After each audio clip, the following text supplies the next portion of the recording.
All right. Well, hey, good morning, everybody. Thanks for taking time out of your day. Happy Friday to all, and I'm glad to have you here. Today, for the Azure Power Lunch, we're going to be talking about how to move a VM from on-premises into Azure. While we know that Azure is really great at letting us spin up workloads very quickly, a lot of times we have stuff that's already on premises and we know we want to get the goodness of Azure, but how do we make that move? A lot of the documentation that's out there talks about how do we move a generalized VM. But in this case, we're going to be talking about how do I move a specialized VM, a machine that's already provisioned, and I kind of just want to lift and shift that workload into Azure. So hopefully that'll apply for everybody here. I'm Andy Engel. I'm an Azure technology specialist based out of St. Louis. I've been in IT and technology for over 22 years. I've been in consulting roles, architectural roles, technical sales roles, and right now I'm having a blast working with Azure infrastructure. When I'm not doing that, I like to run, and I like to fiddle with a soldering iron and an oscilloscope. So I'm an aspiring maker as well. So glad to be here and get to play with these exciting toys.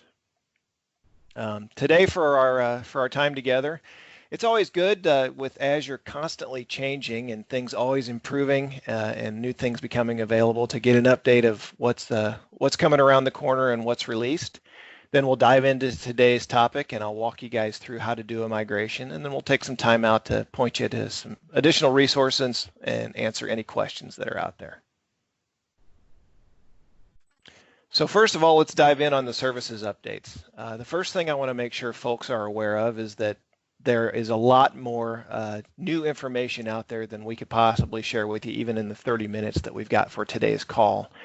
So this deck will be made available to you guys, but there are 3 links there for the blog, for the update site, and the roadmap. Before we take a look at those, I do want to show you guys what those resources provide. I do want to call out a couple of recent updates that are relevant to even what we're talking about today. First, we're launching some new VM families. So we've had the D series for quite a while, but we're releasing version 3 of the D series, and also the E series, which is our memory intensive SKUs.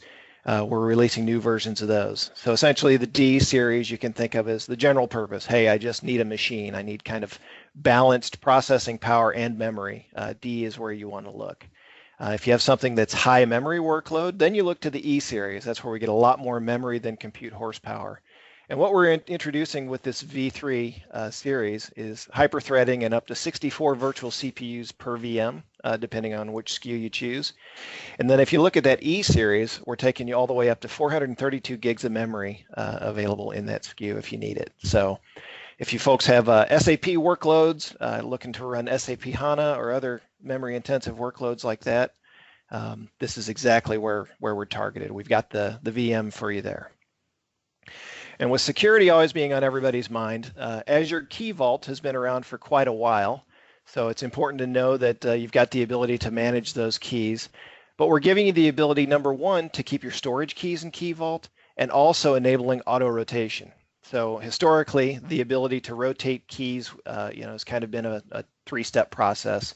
Move a key out, move a new key in, use an old key. But here, we give you the ability to automate that rotation process. That capability is in public preview now, but it's going to let you do that automatic renewal and rotation of those keys. Because quite honestly, not even on Azure, but anybody who's managed keys knows sometimes a fumble with that key management can lead to an outage that nobody wants to have. So this gives us tools to manage that capability. I want to jump over to my desktop real quick and just show you guys the resources that are available to help us stay on top of all the changes in Azure. Suraj, let me know when you can see my desktop, please. Yes, I can see your desktop now. All right. So guys, one of the links that I've got on the slide here is the Azure Updates page. Not too hard to get to. Go to azure.microsoft.com, Updates, and you'll see that this gives us kind of a running log of everything that's changing in Azure. And these are all changes big and small. So you'll see that sometimes it's the capability of like Logic Apps now being available in the UK regions, or Azure Backup being available in Korea. So a lot of times this is an existing service that's made available into new regions for Azure. And then sometimes you'll also see net new capabilities being released to Azure globally. And what's nice is this is filterable, so you can dive into specific areas of interest on this update list, so you can find out specific product areas you're interested in, what kind of an update it is, and what platform we're on. Now, this is a good place to start because it also has those other links that I referenced. So you can see that it will jump out to the Azure Roadmap and the Azure blog. Quite frankly, the Azure blog is the one I keep an eye on all the time, because this is the one that the program managers from the Azure team actually come out to, and you'll see this is where they post their articles. So you can see, hey, what are all the Azure updates that these guys are posting about, and you get a little more narrative explaining what the change is and why it's relevant. And then looking forward, the Azure roadmap is always good to keep an eye on, because you can see, hey, there's something I really want or an enhancement that I'm waiting for, and this lets you know when is it going to come. When can we expect to see that capability added to or enhanced within the Azure platform?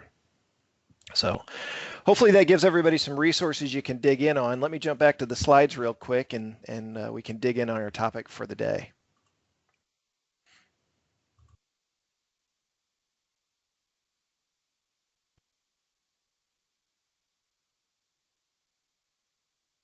All right, you seeing slides, Suraj? Yes. All right. So digging in on our topic for today, how do we take a VM that we've got running happily on premises, but we want to get the ability to move it to Azure for cost controls, for scalability, for elasticity, for any number of the reasons that you want to move to a public cloud. And one of the wonderful things about Azure is that there are many ways to do all the things that you want to do. For instance, when migrating VMs, there are automated ways to do it. Let's say you want to take an entire series of machines and move those up, or you know that you want to take an entire co-location site and you want to move that into Azure. Well, that's when I would look at something like Azure Site Recovery, which gives you the ability to extract Hyper-V VMs, VMware VMs, to move those things in an automated fashion up to Azure. Well, Azure Site Recovery is an awesome tool for doing that. And then, of course, our great partners have tools that help you do that as well. Well, my propeller was spinning a little faster than normal when I decided I wanted to do this topic. And I decided it would be a good idea for us to dig in on the manual process. How do we do this by hand? Maybe we've got one-off virtual machine that we want to move up there, or maybe we want to just see the process that's involved. So that's what we're going to look at today. And what's nice about it is it shows us how this happens under the covers. Even these automated tools, this is the way that they're going to do that. They just usually give us a nice GUI or a script that's going to walk us through the process. So that's what we're going to look into. And then at the bottom there, you'll see a link to an article, and that will actually take you through this process of doing that. Now, an important thing that I mentioned at the top of our discussion today was specialized versus generalized. If you've ever built a generalized VM, you know it's the process of you build your VM, you deploy your OS, and then you can generalize that OS through sysprep, and basically it removes your keys and any specializations that you've done to that and gets it ready for fresh deployment somewhere else. Well, we don't always want to do that. Sometimes we just want to keep it as is and move that, and that's the process we're going to go through today. So the process to go through this is just a few steps, and we'll look at those. The first, we've got to prepare that VHD for migration. While we're not going to generalize it, we're not going to sysprep it, there are some things we need to keep in mind as part of the migration. First, especially if we're on Hyper-V, most of us that are deploying new Hyper-V workloads today are going to deploy into Generation 2 and VHDX disk models. Those aren't supported in Azure, so we need to make sure, number one, that we've got a Gen 1 VM, and number two, we can convert our VHDX down to a VHD disk type. Then we upload that to Azure. Now, I'm not going to make you guys endure that process today because that depends on the speed of your upload link. But once you do that, it's a simple PowerShell command to move that disk up into Azure, put it into a storage account, and then you can work with it there natively. Then, since managed disks are now widely available, and they are the most recommended way to manage disks for your VMs, we're going to create a managed disk out of that VHD. So we're going to upload it just as a VHD blob, but then we're going to convert that into a managed disk. Then if you need to, and I say if needed here because a lot of times folks already have a subnet set up, already have a VNet set up that they want this VM to land in. But if you don't, I'm going to show you guys quickly how you can spin up a virtual network for that. And then once you've got that disk in place, it's just a matter of kind of cobbling together the VM that you want, assigning it to that disk, and then spinning it up. And then, of course, once we do anything like this, we want to go through a verification and a test process. So having walked through the process, let's kind of dig in. And I hope folks are comfortable with PowerShell. And if you're not, don't be afraid. PowerShell is not nearly as fearsome as some seem to think. As a matter of fact, kind of once you get your head wrapped around it, it's a great tool for getting these things done. There's also a great, out on Microsoft Academy, a great course that walks you through PowerShell, so how to get these tasks done. Suraj, you seeing my desktop all right? You see PowerShell? Yes, I can see now. All right, thanks. So guys, you'll see here in PowerShell, I'm logged into my account. I'm going to use the resource manager model because, again, that's just the recommended way folks are doing things today. And I've already logged into my subscription. Now, if you've got more than one subscription assigned to your account, know that you can, well, if you wanted to, you could get a list of subscriptions that are available to your account just by running that PowerShell command there, get Azure RM subscription. And you know all of the subscriptions because, or you know that all of these commandlets are specific to Resource Manager because they've got that RM in there for Resource Manager. So first thing I said we needed to do is we need to convert that disk. So we'll see here, whoops, that I've got two disks. I've also shared you guys or spared you guys the process of watching me convert that VHDX and done that. But to give you an idea of the process involved, you simply just use the convert VHD commandlet, and then you give it the path to the disk that you want to convert. And in this case, I've got just a workbench VM. It's a VM with a bunch of Azure resources and tools deployed on it that you can use kind of as a jump box within your Azure environment. You give it the path to the old VHDX that you want to convert, and then you can give it the destination path, and we'll convert that to a VHD. Now in this case, I said I'm not going to make you guys go through the process, but know that you can always tack on that what if, and it checks the command to make sure that it would run and tells you what would have happened. And in this case, what it goes through is just the process of converting that over and creating the new file there. Now after we do that, we've got it ready to go. We want to move it up into the Azure environment. Now we can also use some PowerShell commands to kind of get the lay of the land within our Azure environment. So we're always going to need a resource group. Oh, don't type resource twice. We're going to need a resource group to deploy into so we can get a list of all of our resource groups. I'm not very original, so I've created one here for us called Power Lunch. And we also want to have a storage account to move things into, and we can get a list of our storage accounts that are available too. And again, you see that I continue to be unoriginal, and PL migration for Power Lunch migration in this case. Now, one of the best practices I like to use when I'm working in PowerShell is store things into variables as much as I can. And the reason for that is, number one, when I run a commandlet and it gives me a result, obviously I can dump that into a variable. But even if it's a simple thing like a text string, I like to do that so that I don't fat finger it down the road, so that I remain consistent in the way that I've named things. And in this case, let's go ahead and store our resource group name, and we'll call it Power Lunch. So we've got that stored, and we know we're going to need a location. A lot of times, since we have the benefit in Azure of deploying to a lot of different regions, I'm going to do everything I can here in the South Central US Data Center, or the South Central region. So once we've got those set up, we also know that we need a URI, or I'm old school, I think of it as a URL, to store things in. We're going to need somewhere to park our disk. Now in that case, you can really take a look kind of at the ID of that storage account that I got there. That's going to show us where to store things. Or you can take a look in your Azure Dashboard is really the easiest way to do it. And if you jump over here and we look at our resources, you'll see that I've got that migration storage account. And if we drill down into here, we can see that we've got our blobs stored here, and our VHDs are in a container. And then if you look at the properties for that container, you'll see that it gives you the URL you can use within that. So from here, you can copy that. Now you'll see that like Julia Child, I've already got one in the oven to show you guys, again, because I don't want to make you wait 3 hours while that thing uploads over my broadband connection. But jumping back in, that's when we say, all right, my disk URI is going to be here. And then I'm also going to call it workbenchos.vhd. So we're ready to go, and that's when we're going to run the process to add this to our storage account.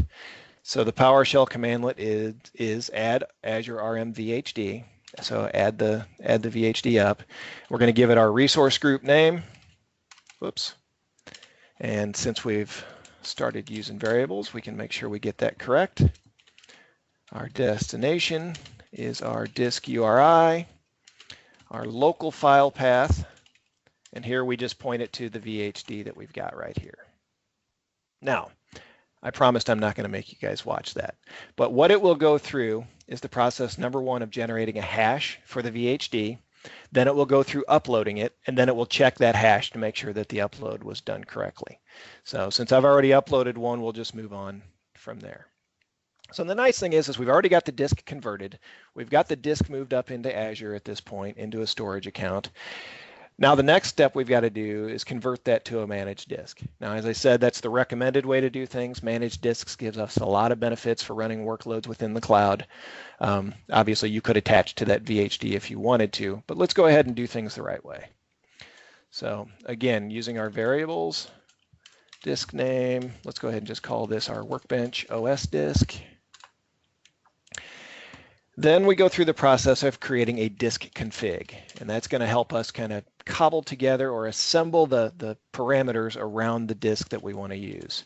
So we'll create a new Azure RM disk config, and we just give it some details around, all right, how do we want this disk to be provisioned? In this case, let's use a standard local account. Location, well, we already know we've got that stored in a variable. Create option tells us basically how do we want to create that managed disk. And in this case, we have the benefit of importing it. And our source URI, we're going to give it our disk URI. So again, this is the command. We're just going to say create this new disk config, use these parameters, and then store that object back into that variable. So we've got that set up. And then from there, we create the disk itself. So we say new Azure RM disk, and it's not disk config this time. We're actually creating the disk. The disk name, the disk config, and another beauty is tab completion. Helps me keep from fat fingering the keys there. What's it telling me?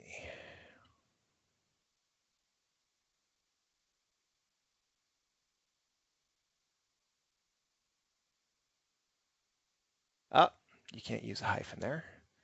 Got to use an equal sign. All this talk about fat fingering got inspired.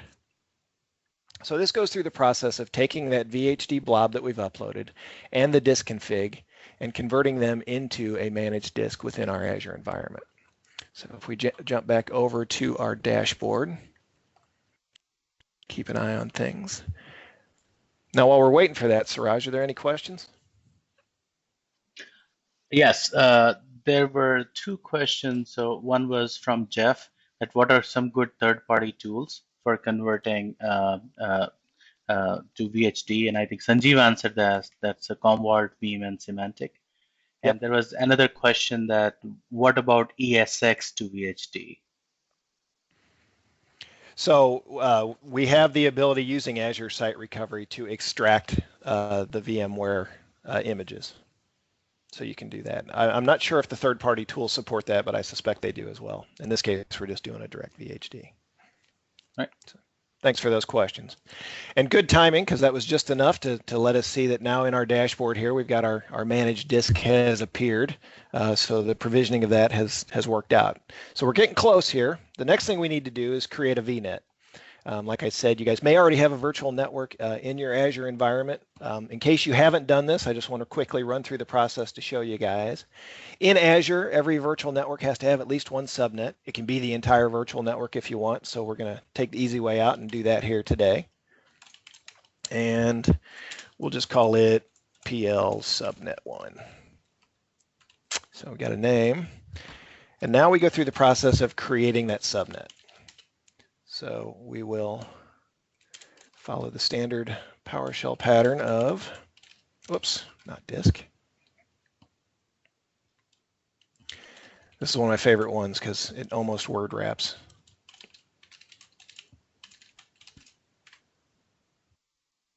Make sure I type that correctly. Yeah, new Azure Virtual Network Subnet config, correct. And then we just go through the process like we've seen before of giving it the parameters it needs to get set up.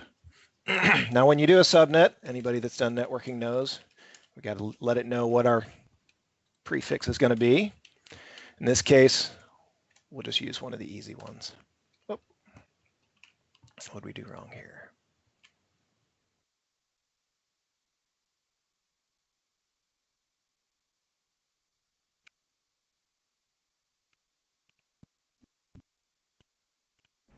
Was it?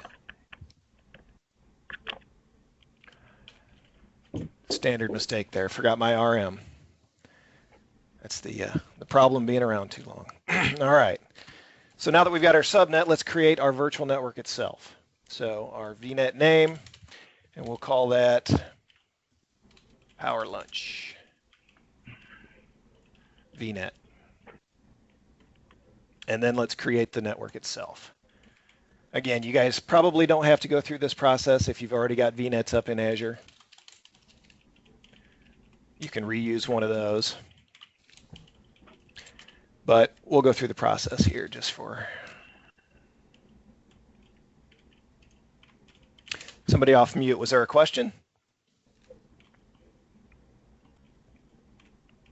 No. All right.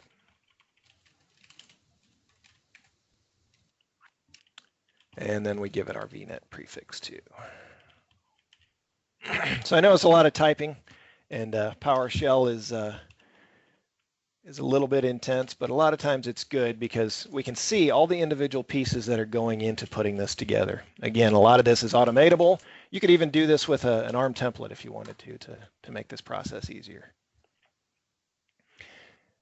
A lot of times folks ask, they say, hey, that warning pops up. What does that mean? And it's essentially the product team letting us know that, hey, we're going to modify this commandlet in the future, which is exactly what the error says. But it lets you know, hey, keep an eye on this because at some point we may change things that will be breaking changes to some of the scripts that are out there. So this is going through the process of actually provisioning the virtual network for us. So it'll put the subnet up, it'll put the VNet up, and it'll provision that for us as well. From here, you could even go through the process of setting up a load balancer. You could set up a network security group if you want. But just like we needed, we've got our VNet provision now in our dashboard. Now we've got to go ahead and set up the networking adapter that's going to connect our VM to this. So first thing we'll need is an IP address to work with for this. Now you can go through the process of doing this and you can keep it private. If you've got a VPN to this or an express route connection into your virtual network, then you don't necessarily need to go through the process. You can let the thing dynamically get an address on your private range. In this case, we're going to give it a public IP just because make it easier to get to. So in this case, our public IP, we'll go through the process of provisioning a new Azure public IP address. We use our IP name.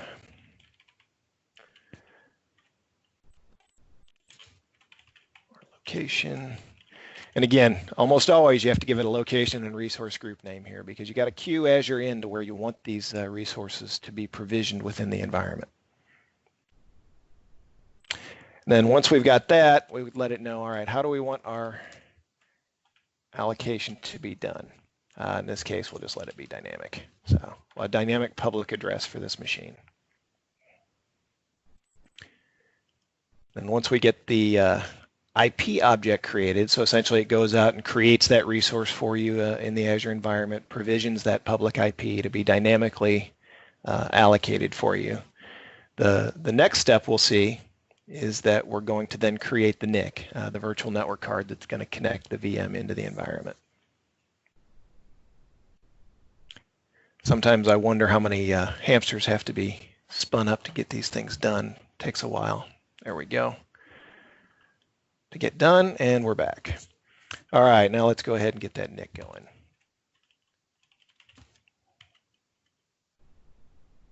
And we'll just be really original. Call it our workbench NIC. And let's create that.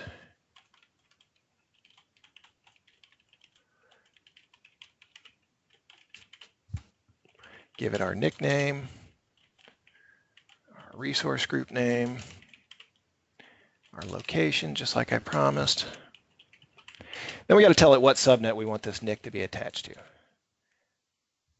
In this case, it's not super easy. While we do have the virtual network stored in a variable, it actually wants to know what subnet it's going to be stored on. So we'll essentially tell it, all right, the first subnet that's returned from there, and we got to give it the ID.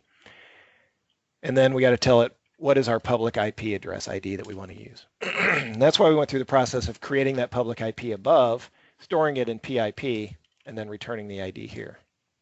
So here we go out and provision the virtual network object. So we basically got everything set up. And if you're like me and you worked in a computer store in college, you think of this as the process of getting all these pieces on the bench, and now we can actually put the PC together. Let's build this machine and provision it. So now let's build the machine.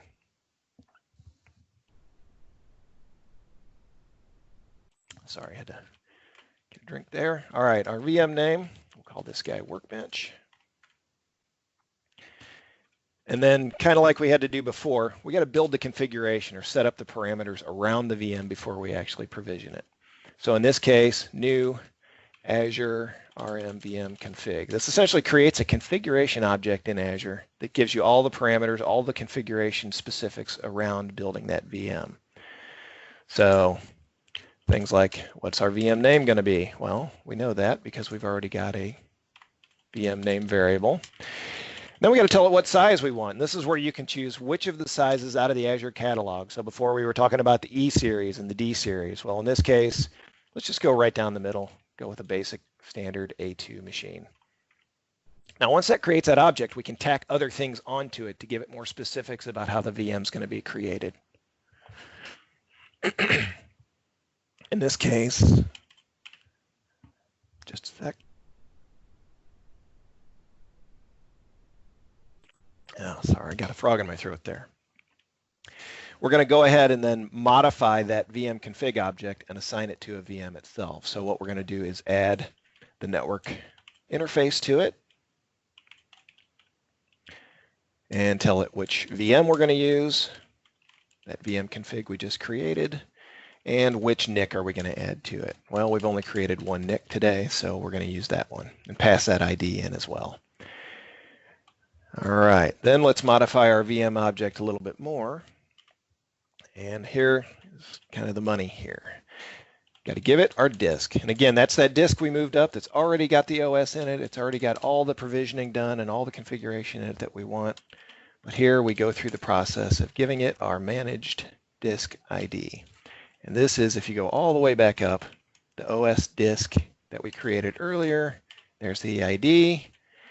And then what storage account do we want to use? Storage account type, locally redundant. How big do we want the disk to be? Let's go for 128. Create option. This is where we specify, right, how do we want to use that VHD? Do we want to spin up a new one, or do we want to attach one that's already out there? And then also we want to clue Azure into what we're provisioning here. Is it a Linux VM? Is it a Windows VM? How does that actually work? So there, we've got our object. Our VM object has been completely assembled. We've given it a disk. We've given it a network card that already knows, or a network adapter that already knows what subnet, what network to be on. We've got a name. We've got a size. we're essentially ready to go ahead and trigger that VM build. And that's where we go through the process here of creating new Azure RM VM. This is actually the action step that will put it in our resource group for us. And our location. And then, seems pretty small, but this is where all the payload is, and the VM. Now, this warns us that since we're using premium storage, which is going to keep everything kind of outside, if you remember what managed disks provide, that kind of moves that whole disk concept out of a storage account. Well, if you've got diagnostics and boot logging turned on, we've still got to have somewhere to store that data, so we can get our screenshots, or we can get our log entries, or we can get our statistics around that VM itself. Well, right here, it's just warning us, hey, we're going to go ahead and use the storage account that you gave us, because that's where we need to park that stuff as well. Now, you'll see that this can take a while, that actually cobbling these things together and provisioning that will take a while. I'm not going to make you guys go through that process, but if you keep an eye on it, eventually it will return, and in your dashboard, you'll see that all of these resources that we provision spin up, and eventually we'll get that VM here as well. So I know we're a little bit over time, guys. I apologize for that. Had to walk you through that process. But hopefully now you've got a better idea of the steps involved in manually provisioning a virtual machine within Azure and moving that over from an existing OS. And now you kind of understand behind the scenes what's going on. And if you needed to do it, you can do it. But also, any of the automated tools are going to use that same process as well. So before I cut you guys loose, let me point you towards some additional resources. Get that slide deck up here. Is that advancing for you, Suraj? I can see demo slide, Andy. All right, it won't move for me. So, while Andy is moving to the next slide, I would like to thank you all for joining this call. And I have pasted the link to Channel 9 in the chat window. Seems like Channel 9 is not working right now for some reasons, but you can try it, and most likely we will be posting the presentation and the recording by end of the day, or probably tomorrow. Next week, I'm going to talk about Application Insight. So stay tuned for, we'll be using same invite going forward, and we apologize for the people who did not have the latest invite. We had to change it to make some changes in the invite. So going forward, we'll be using the same invite, and we will publish the topics as well. And if you all have any questions or any feedback, I have also pasted our email address. That is azurepowerlunch@service.microsoft.com. So you can email us if you have any questions or feedback. Yep, and we'll post that deck. It's got links to all those resources that I showed you, as far as the blog, the roadmap, the updates, and then additional information around these sessions. So thanks all for your time and attention today. Any hot questions, Suraj? I can see one last question in the chat windows from James. It's what about things like installing the Azure agent, moving the page files, anything else required? Yep. So installing the Azure agent, there's actually another commandlet that you can run to go ahead and enable that. I wouldn't worry about the page file. When you shut down the machine, essentially you've lost that page file. It will spin up the new one when it provisions inside the environment on that temp disk that all the VMs have. Right. All right. Well, thanks all for your time today. Yep. Thank you.